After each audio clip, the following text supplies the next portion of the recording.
What's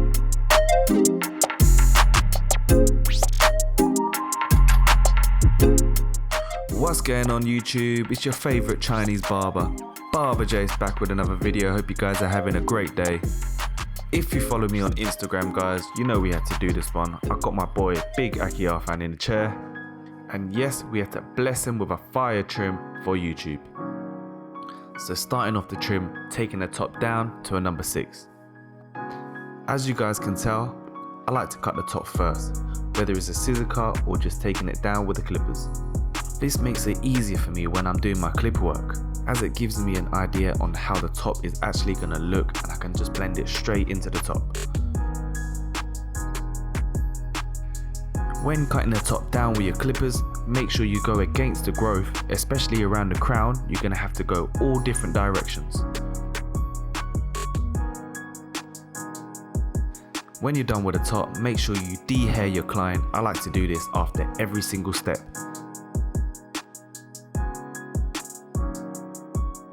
So starting off the fade, using a number 2 to remove any excess weight and creating a nice shape.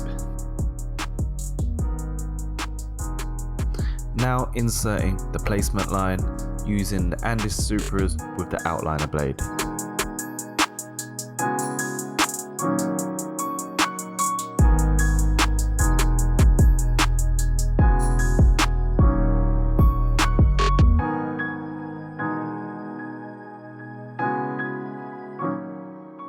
Shout out to all the viewers that are watching this. Wherever you guys are in the world, hope you guys are staying safe.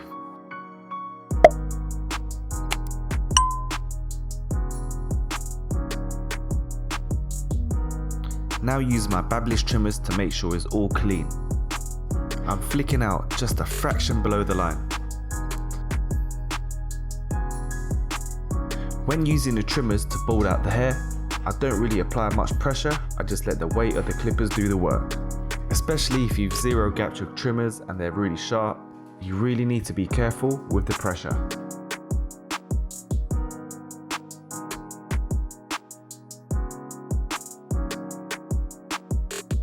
Now using the Babyliss Pro foils. This gives the fade an extra transition from light to dark. And to make the fade last as long as possible, you know how it goes, the fade always grows out within like 5-6 days. This just gives it an extra day or 2.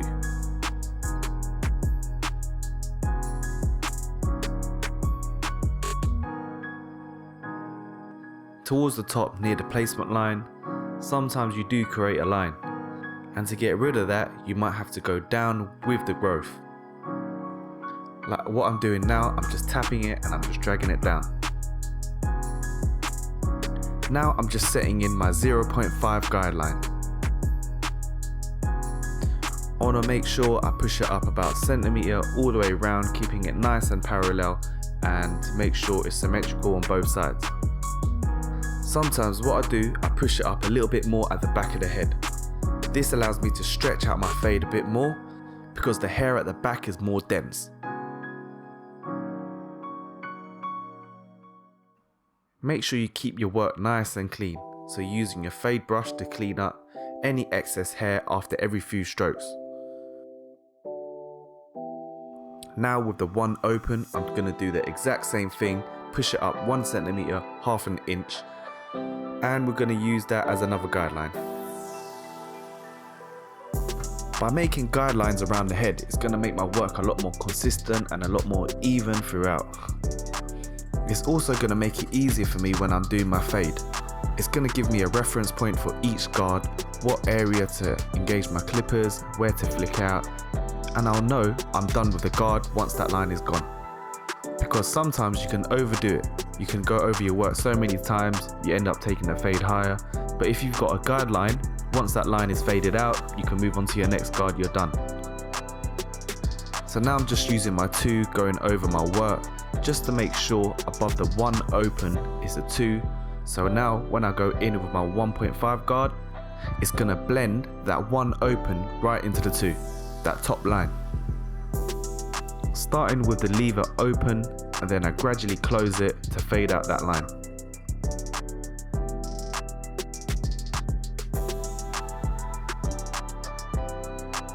When fading with guidelines, as soon as you feel and hear the hair cut, that's when you need to be flicking out, because you're not going to cut anything below the one open and you don't want to go too high into the number 2. Now 0.5 guard, I'm going to use that to fade the 0.5 into the one open. So I skipped out the one closed, I'm just using this guard to fade straight into the one open. I might use the one closed afterwards to refine my work, but most of the time this should remove the line if you don't take it too high, and if you use the right amount of pressure it should blend straight in. So now fading out that final line, closing my lever all the way and slowly opening that lever to fade out that line. I find it easier on this final line by fading up, slowly opening my lever rather than fading down by closing my lever. This gives me more control with my fade, but if you don't do this correctly you can end up taking your fade higher. Make sure you step back and have a look at your work from a further distance when doing this part of the fade as well. It's actually quite therapeutic to watch this part of the fade when it all comes together.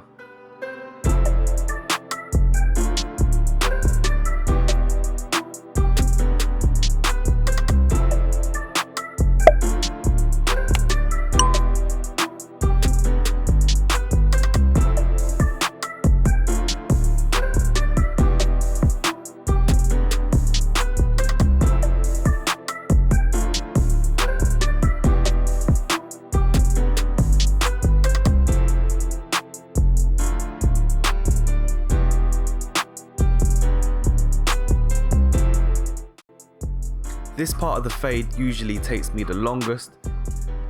I usually put my guidelines in within 5 minutes, and then coming down with my guards, it should be pretty quick. And then this one here, I just spend a little bit longer because it has a lot more detail and you need to use your eye to see the darker bits and the lighter bits to make sure that transition from light to dark is nice and smooth. In some areas of the fade, you need to use the corner of your clipper. It's more accurate and precise when you're trying to get into them darker spots. Now, to make sure that there's a smooth transition from the fade into the top, I'm going to use scissor over comb technique to smoothen it out. This is one of my favorite techniques. It just smoothens out the fade, makes the work a lot nicer, and it gives it a nice shape when you look into it through the mirror. As you can see, his crown is right on the corner of his head right here, and there's a few hairs that are just poking out, so I'm just using a bit of scissor over comb to make sure it's nice and smooth. Shout out to all the barbers out there who loves a bit of scissor over comb. Let me know down in the comment section what your favorite blending technique is. So right now I'm just cross-checking the top, making sure it's nice and even, because I use the number 6 on the top and sometimes it does miss out some hairs. It's not as accurate as if you use like a number 2 or 3, so just picking it up, making sure all the hair is nice and clean. So now, before shaping up, I'm going to taper the front hairline. This is one of the most important things when you're trying to create a sharp shape up. So starting off with a number 3, I'm just flicking out that front hairline and I'm working my way down into a 2 and then the 1.5 guard. And when I'm going down on my guards, I'm just flicking out a little bit closer to the hairline. And my final guard I'm going to take it to is the 1 open, which is right just on the hairline. So after going down with all my guards, you know, we had to make it nice and smooth with a bit more scissor over comb.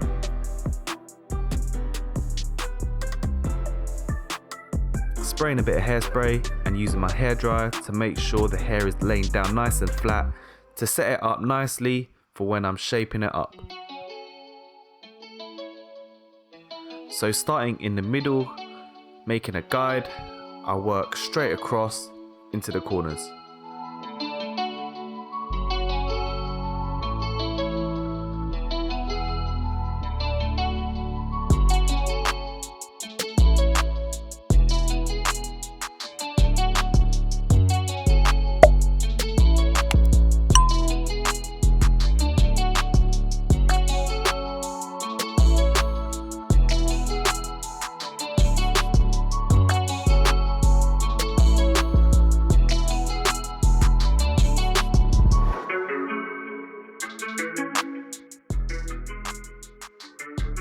Now fading out the beard, I'm taking a zero line to around the middle of the ear.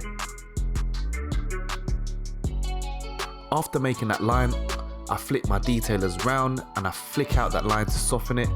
And sometimes you can even fade out the line right into the beard.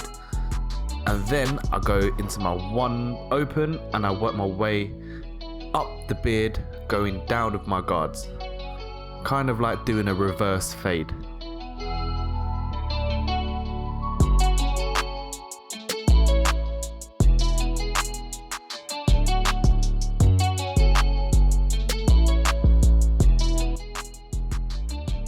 Now I'm just creating a box shape above the goatee.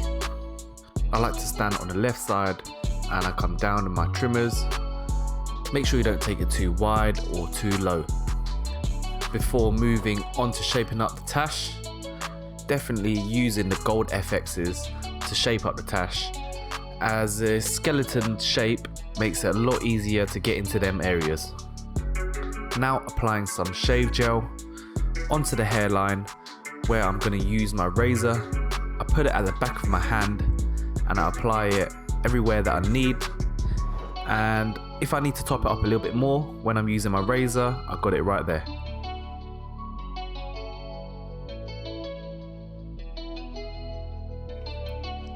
Now using my finger to stretch out the skin to sharpen up that line, and on the front hairline there as well, and doing a bit of backhand to get into this part of the tash.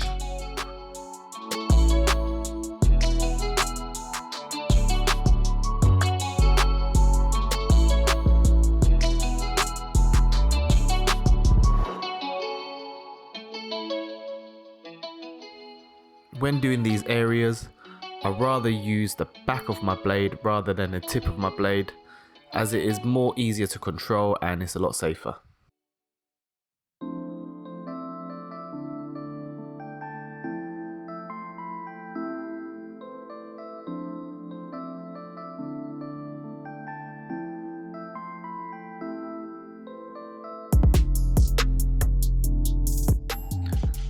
Now that the haircut's done, I'm going to apply some beard oil. I'm also using a small touch of pomade just to hold the hairs down, and using a brush to make sure it sits down nice and flat. Gotta make sure he's nice and clean for the camera for them final shots. Sometimes you just have to step back, have a look at your work and appreciate it. And yeah man, shout out to the client that's in the chair, Big Aki fan. He's got sick hair to fade. And shout out to the cameraman, man like Derek, always helping me film these visuals, creating these movies for all of us to enjoy. But that's it guys, that is the haircut. This is the before. Hope you guys enjoyed the video. Big up to everyone that's watching again. Make sure you're subscribed. It's your boy Barber Jase. Stay fresh, stay faded, stay safe. Peace and love.